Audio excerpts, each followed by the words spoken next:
लेकिन अवाम ये सवाल पूछते हैं कि चलिए हम तो पेट पे पत्थर भी बांध लेंगे, जैसे तैसे गुजारा करने की कोशिश कर रहे हैं, जिसका दाव लगेगा वो मुल्क से बाहर भी चला जाएगा और ये ब्रेन ड्रेन होगा और हो रहा है। लेकिन हुकूमती अखराजात में कमी कहाँ हो रही है?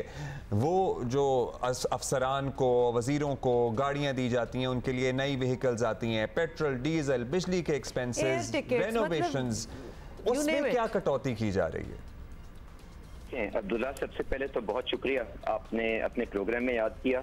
मैं गुजारिश ये करूंगा कि इसमें तो कोई शक नहीं है कि ये एक मुश्किल बजट था और इसमें मुझे इस चीज़ का भी एहसास है कि आवाम किस तकलीफ के अंदर है। मैं आपसे जो यकीन दहानी कराना चाहता हूँ वो ये है कि हुकूमत के लिए भी कोई आसान फैसला नहीं था। तो सबसे पहले तो आप ये सोच लें कि ये करने की ज़रूरत क्यों दरकार थी, क्योंकि आपके पास अगले 3 से 4 साल के अंदर तकरीबन 100 अरब डॉलर की रीफाइनेंसिंग या फाइनेंसिंग की एक रिक्वायरमेंट थी। तो आपने ये जो बजट बनाना था वो IMF की शराकत दारी के साथ बनाना था और उसके अंदर क्योंकि हमने बहुत से ऐसे काम जो शायद 70 साल के अंदर हमें कर लेने चाहिए थे हमने नहीं किया, तो हमारे जो इंटरनेशनल पार्टनर्स हैं वो उनका शायद हमारे पे वो यकीन नहीं था कि वो बात मानते कि अगर हम अपने टैक्स की बेस को वाइडन करेंगे तो वो यकीनन उसको इम्प्लीमेंट भी कर लेंगे। तो इन तहफ़्फ़ुज़ात की वजह से आपको ये जो 3,500 अरब की एडिशनल टैक्सेशन जो उनकी एक डिमांड थी उसको पूरा करना पड़ा। तो उसके पीछे एक एक चीज के पीछे एक रेवेन्यू मेजर देना पड़ा। अब एक सेकंड के लिए ये सोचें कि अगर खुदा ना खास्ता हमारी इस पार्टनरशिप के अंदर कोई दरार आती और दोबारा उसी किस्म का अदम इस्तेहकाम जो आपको 2 साल पहले नजर आ रहा था अगर वो मईशत के अंदर आता तो महंगाई किस तरह से फिर आसमान को छूने लगती। क्या हमने ये करना था, ये किया? ऑन द कॉन्ट्ररी सवाल आपसे ये था कि जो हमें स्क्वाड्स नजर आते हैं, जो हमें वुज़रा और जो मुशीरों और जो अफसरान के कमरों में सारा दिन पुराने विंडो एसी चलते हुए नजर आते हैं, उसमें कोई कमी नहीं आएगी। मैं आपसे बिल्कुल, मैंने आपका सवाल नोट कर लिया, पर मुझे जो आपसे गुजारिश करनी है वो ये कि जरा अंडरस्टैंड तो कर लेना किस पर्सपेक्टिव में ये गुफ्तगू हो रही है। इसके बाद आपने खैर से वो इस्तेहकाम जो आपके मुल्क के अंदर चंद महीनों में नजर आया जिसकी वजह से महंगाई के ऊपर भी काफी हद तक काबू पा लिया गया, 12% महंगाई आई ना, तो इस इस्तेहकाम को एंकर करने के लिए आपको नया IMF प्रोग्राम दरकार था। तो ये बजट की शराकत दारी एक मिनट और ये जो आपने कराची स्टॉक एक्सचेंज और सारी बात की ना, दिस इज जस्ट रिफ्लेक्शन, ये किसी एक चीज की वजह से नहीं। और मैं इस चीज से भी आपसे इत्तेफाक नहीं करता कि स्टॉक एक्सचेंज पे टैक्सेशन नहीं हुई। आप जाके चेक कर लें और अगर आप मुझे कहेंगे मैं आपके आगे इन्यूमरेट कर दूंगा कौन कौन से एडिशनल टैक्सेशन के मेजर्स स्टॉक एक्सचेंज पे लिए हैं। The confidence that you see in the markets is only a reflection कि आप वो मुश्किल और सही रास्ता शहबाज शरीफ साहब की क़यादत में इख्तियार कर रहे हैं। अब जो आपने कहा कि आवाम को तकलीफ आ रही है, हुकूमत अपने अखराजात क्यों नहीं कम कर रही है,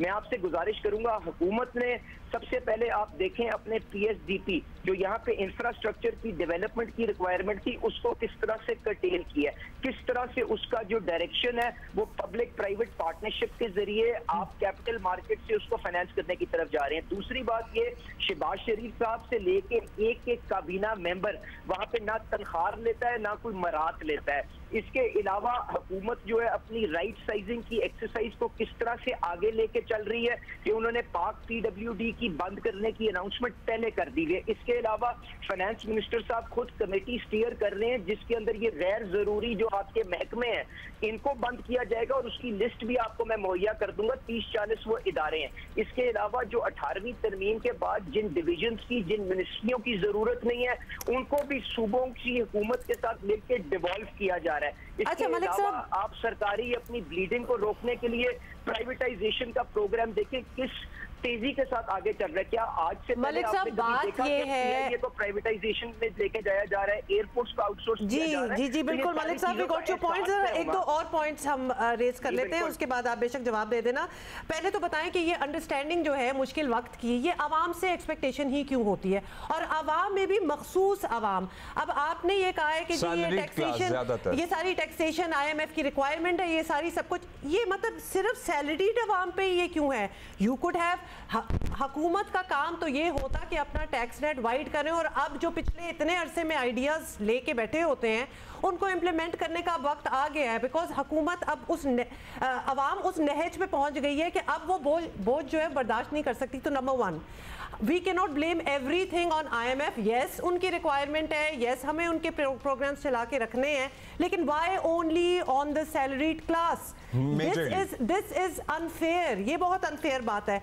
आपने रिफ्लेक्शन की बात की है तो कुछ हुकूमत भी रिफ्लेक्ट कर देना इन ऑस्टेरिटी मेजर्स का। पर्क्स इतने बढ़ते चले जाते हैं कि आवाम को वो चीज नजर आ रही होती है, वो इक्वालिटी नजर नहीं आती कि अगर हम सफर कर रहे हैं तो आप भी सफर करें। I agree with what you are saying Huma. मैंने आपसे पहले गुजारिश ये करूंगा, मैंने IMF को ब्लेम नहीं किया, क्योंकि IMF सिर्फ और सिर्फ ये कहता है कि आपने 70 साल के अंदर अपनी बेस को वाइडन नहीं किया, तो इसलिए हमें ये इस चीज के ऊपर इत्मीनाद नहीं है कि आप इस दफा भी करेंगे, तो इसलिए इस किस्म की अग्रेसिव टैक्सेशन हुई। तो I am not blaming anyone other than my self कि पाकिस्तान ने शायद वो रास्ता पिछले 70 साल के अंदर इख्तियार नहीं किया जो उसको जरूरत थी। दूसरी बात यह है कि मैं आपको वाइडनिंग का इनिशिएटिव किस तरह से आगे लेके जाया जा रहा है उसके ऊपर भी बात करूंगा, पर मैं आपके सैलरी क्लास की बात करूं। देखें 3,500 अरब की एडिशनल टैक्सेशन हो रही है हुमा इस बजट के अंदर, उसके अंदर जो सैलरीड क्लास के ऊपर बिल्कुल ज्यादा लोड पड़ा है, और उसके ऊपर मैं एक्सप्लेन करने को भी तैयार हूं कि किस तरह से उनको तहफ़्फ़ुज़ देने की कोशिश की गई।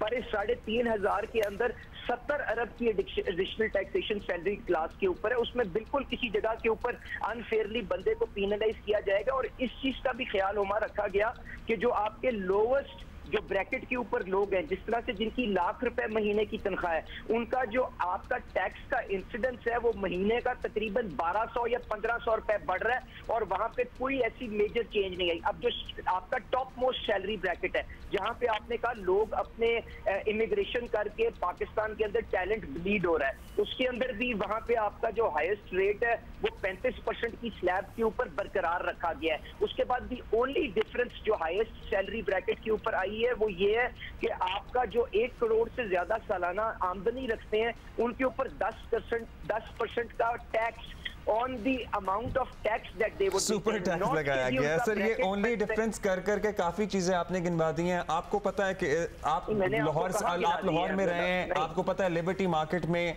जिनकी 6x4 की भी दुकानें हैं ना, उनके मॉडल टाउन लाहौर में 8-8 कनाल के घर हैं। शालमी मार्केट में जिनकी 1 मरले से भी कम की दुकानें हैं ना, उनके 20 प्लॉट निकलेंगे DHA में। फिर यहाँ जोड़िया बाजार ले लें आप, इस बोरी बाजार ले लें, इस तरह अक्रॉस द कंट्री आप बड़े बड़े घंटा घर ले लें, दीगर शहरों को देख लें आप। मतलब इनका क्या होगा, इन लोगों का क्या होगा? सर हुमा ने ये सवाल उठाया था, मैं जवाब दे रहा था, आपने इंटरप्ट करके जो मेरी एक बात क्लोज कर दी वो ये है कि 75 billion is the additional tax जो सैलरीड क्लास देंगे। उसमें बिल्कुल मैं मानता हूं कि शायद महंगाई ने उनकी इतनी कमर तोड़ दी थी कि उससे भी इंसुलेट करना चाहिए था, बट काश मैं आपको बता सकता कि कहां से ये नेगोशिएशन शुरू हुई थी और कहां पे आके खत्म हुई। अब जो आप वाइडनिंग की बात कर रहे हैं, वाइडनिंग की बात इस तरह से है कि यही वो बजट है जिसके अंदर पहली दफा एक सीरियस अटेम्प्ट की जा रही है कि आप अपने टैक्स बेस को वाइडन करें। और जिन दुकानदारों की आप बात कर रहे हैं, मैं इनकी मिसाल लेके आपको बताता हूं। देखें आज FBR की एंड टू एंड डिजिटाइजेशन के लिए शहबाज शरीफ साहब की रिक्वेस्ट के ऊपर बिल एंड गेट्स फाउंडेशन जो है उसने तकरीबन $5 मिलियन खर्च के वहां पे एक अपनी एक्सरसाइज को शुरू किया, जिसमें McKinsey वहां पे डिप्लॉयड और वो सारे प्रोसेसेस को आपके री इंजीनियर कर रहा है।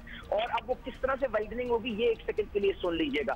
सादिर दोस्त के अंदर वॉलंटरी रजिस्ट्रेशन अपनी जगह जारी है, पर इसके अलावा जो नॉन फाइलर्स हैं जिनकी तरफ आपने निशानदेही की है, उनको ब्रैकेट में लाने के लिए विद होल्डिंग टैक्सेस को इंट्रोड्यूस किया गया है कि अगर कोई मैन्युफैक्चरर किसी होलसेलर को या डिस्ट्रीब्यूटर को कोई सामान देता है तो मैन्युफैक्चरर को उन्होंने रिस्ट्रिक्ट किया है कि आप 2.5% उसकी डिडक्शन करेंगे और FBR में जमा करेंगे। तो आपने जो ये पहले इब्तदाई में सवाल किया कि क्या ये चीज आगे कंज्यूमर को पास हो जाएगी, बिल्कुल नहीं होगी, because this is a with holding income tax. और जो दूसरी चीज होगी कि पैसा तो अपनी जगह इकट्ठा होगा, पर ये विद होल्डिंग टैक्स जब FBR के अंदर जाएगा तो ये अनक्लेम्ड पड़ा रह जाएगा, क्योंकि इसके सामने कोई रिटर्न जमा नहीं होगी। तो जो डिजिटाइजेशन की एक्सरसाइज शहबाज शरीफ साहब और फाइनेंस मिनिस्टर साहब लीड कर रहे हैं, उसके थ्रू ये अलार्म रेज होगा कि इस शख्स ने 10 लाख रुपए का टैक्स विद होल्ड करवाया है, अपनी रिटर्न जमा नहीं कराई, मॉडर्न एल्गोरिदम्स के जरिए ये पता चला जाएगा कि इसने 2 करोड़ रुपए का काम किया और तकरीबन इसकी 2 लाख रुपए की डिमांड बनती है, एंड फिर इन्फोर्समेंट के जरिए उनको टैक्स नेट के अंदर लाने की कोशिश की जाएगी। This is the conscious effort that is being done. यही चीज नॉन फाइलर्स जो प्रॉपर्टी खरीदेंगे उनके ऊपर की जा रही है, यही चीज जो स्टॉक मार्केट के अंदर लोग अच्छा, ये मलिक साहब ये सारी एफर्ट में कितना अरसा लगेगा?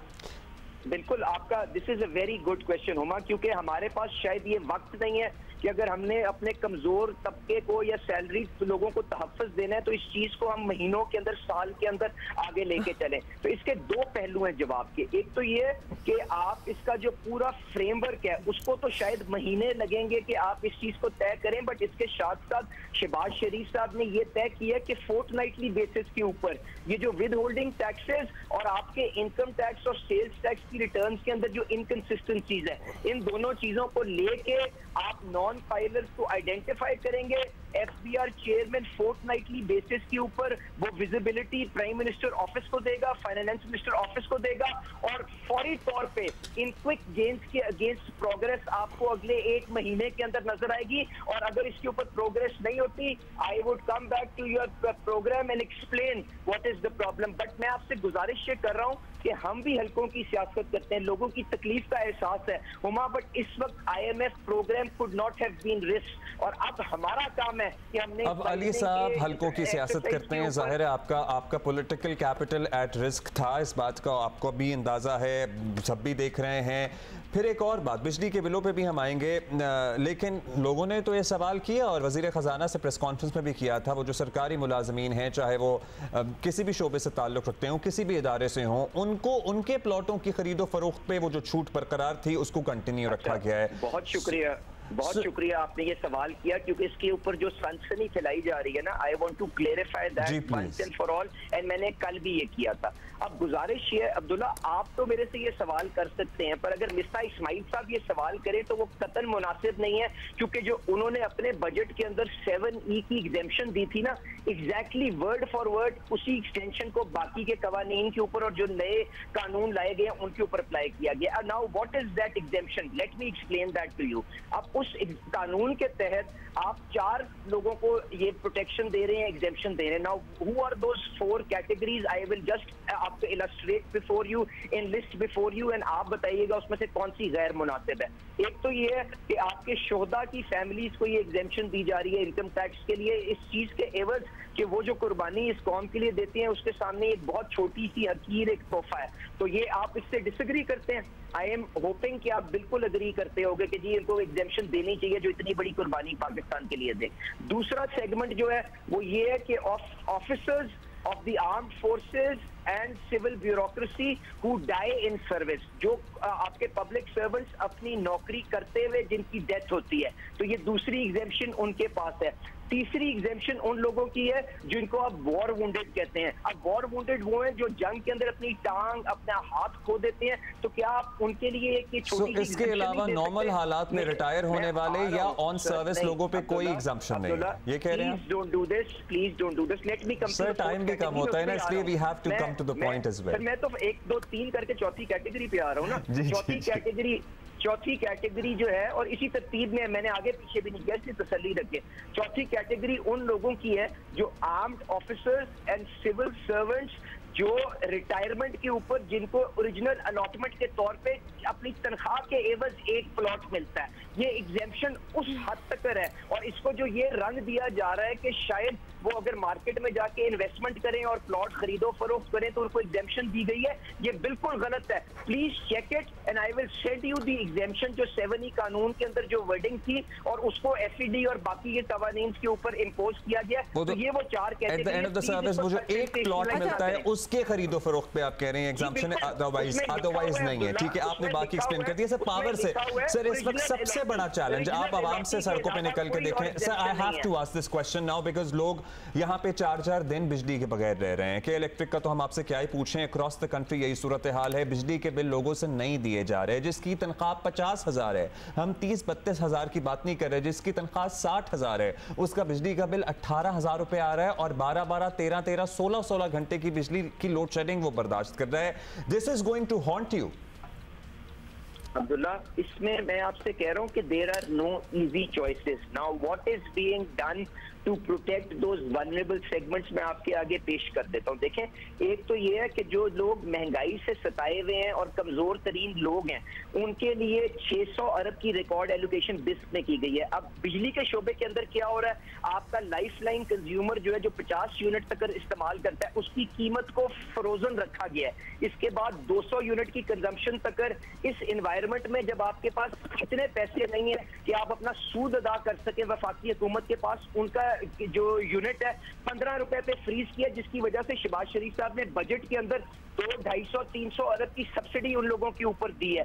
उसके बाद सोलर के जो आपके पैनल्स के ऊपर लोग इन्वेस्टमेंट करके इन महंगे बिलों से छुटकारा हासिल करना चाहते हैं, शहबाज शरीफ साहब ने उनके ऊपर 1 रुपए की टैक्सेशन इंपोज नहीं होने दी। इसके अलावा अवैस लगारी साहब को जो इस्लाहात का एजेंडा, जिसके अंदर आपने आईपीपीज के कॉन्ट्रैक्ट्स रिविजिट करने हैं, आपने डिस्पोज की प्राइवेटाइजेशन करनी है, जेनकोस को आपने उनको स्क्रैप करना है या उनकी प्राइवेटाइजेशन करनी है, एनटीडीसी की इस्लाहात करनी है, ये सारे काम वहां पे आगे लेके चल रहे हैं। अब जो आपने बात की कि जी वहां पे बिलों का आपने अटेंड किस तरह करना है, मेरी आपसे सिर्फ गुजारिश, और टेक्निकल जो आपने लॉसेज एंड लोड शेडिंग का मामला देखें, उसमें टेक्निकल फॉल्ट्स, बिकॉज आपका जो सिस्टम है अगर वो किसी जगह पे लागड़ हो गया है और उसकी वजह से कोई टेक्निकल फॉल्ट्स आती हैं, तो पूरा जो बिजली का जो कंपनीज है, चाहे वो के इलेक्ट्रिक हो चाहे वो डिस्कोज हो, भरपूर कोशिश कर रही हैं कि उनको जल्द अज जल्द अटेंड किया जा सकते। इसके लिए अमले की जो शॉर्टेजेस है, आज भी लेस्को की मीटिंग मैं खुद जाके वहां पे चेयर करूंगा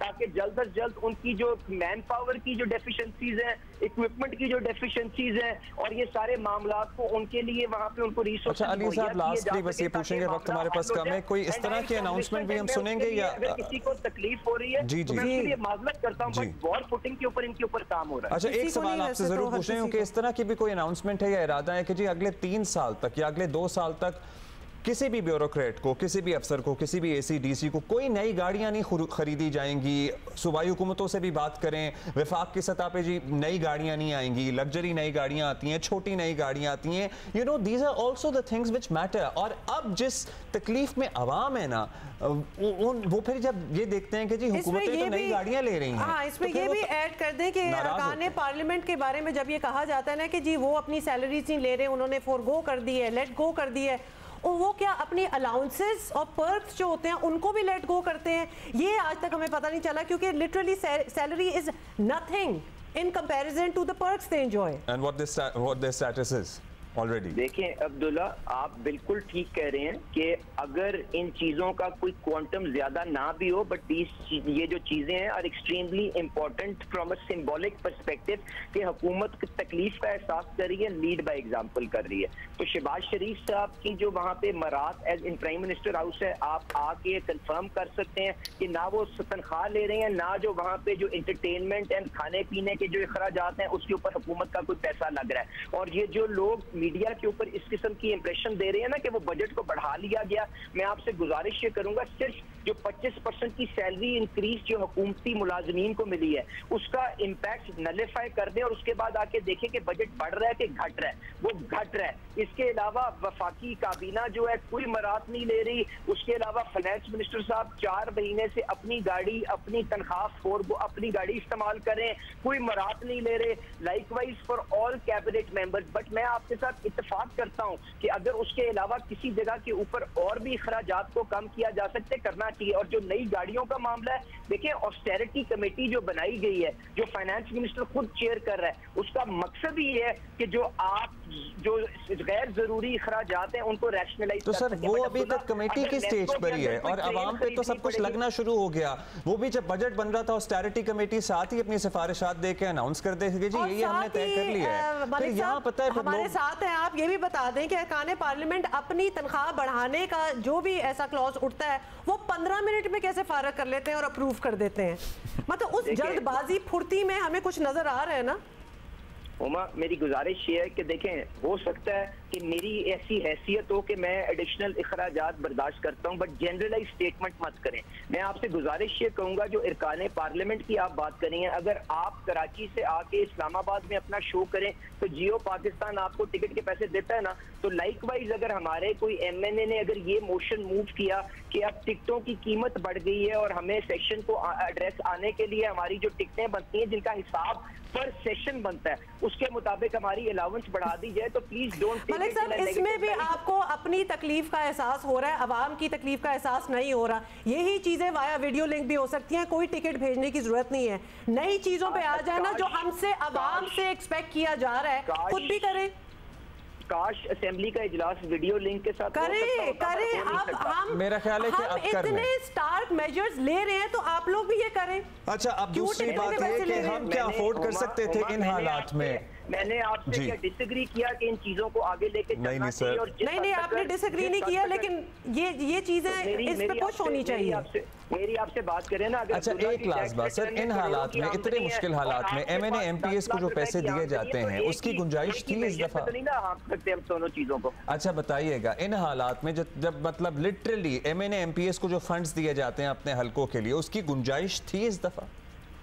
देखें, MNA MPA को जो फंड दिए गए हैं, पहली बात तो ये है कि मुझे अफसोस हुआ कि उनके ऊपर जो 500 अरब का नंबर शायद खाकान अब्बासी साहब ने कहा, क्योंकि कतन ऐसी कोई अमाउंट नहीं है। नाउ अब्दुल्ला प्लीज अंडरस्टैंड, ये जो अरकान है पार्लियामेंट को जितने भी पैसे हुकूमत तय करेगी कि डेवलपमेंट के लिए देने हैं, ये कोई उनको चेक काट के उनके अकाउंट में पैसे नहीं चले जाते। ये उनसे सिर्फ और सिर्फ प्रोजेक्ट्स मांगे जाते हैं कि आप बताएं कि आपके अली साहब, you know how the system works और उसमें कितनी लीकेजेस होती हैं।